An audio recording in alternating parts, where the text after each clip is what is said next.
প্রখ্যাত চিত্রনায়ক জসিমের ছেলে ও বাংলাদেশের জনপ্রিয় রক ব্যান্ড ওন্ডের ভোকালিস্ট, বেসিস্ট ও সাউন্ড ইঞ্জিনিয়ার একে রাতুল মারা গেছেন।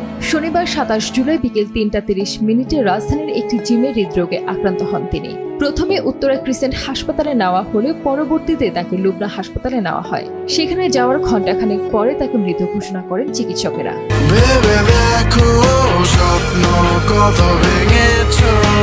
রাতুলের মৃত্যুর খবর জানিয়ে তার সহশিল্পীরা ও ভক্তরা একের পর এক স্ট্যাটাস দিয়ে চলেছেন। গায়কের এমন অকাল মৃত্যু কোনোভাবেই মেনে নিতে পারছেন না তারা।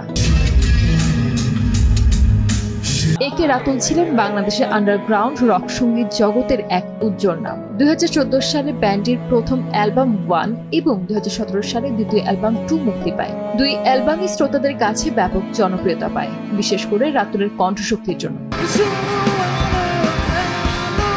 শুধু গায়ক হিসেবেই নয়, তিনি ছিলেন এক অসাধারণ প্রযোজকও। দেশের রক সঙ্গীতের নানা ব্যান্ডের জন্য তিনি তৈরি করেছেন একাধিক হিট অ্যালবাম। 1998 সালের 8 অক্টোবর মাত্র 48 বছর বয়সে মারা গেছেন জসিম। মৃত্যু 2 যুগ পরও ভক্তদের কাছে বেশ জনপ্রিয়তা রয়েছে খলনায়ক থেকে নায়ক বনে যাওয়া জসিমের। কিন্তু তার 3 ছেলে বাবার পথ ধরে অভিনয়ে নাম লেখানি, বরং তারা কাজ করেছেন সঙ্গীত জগতে।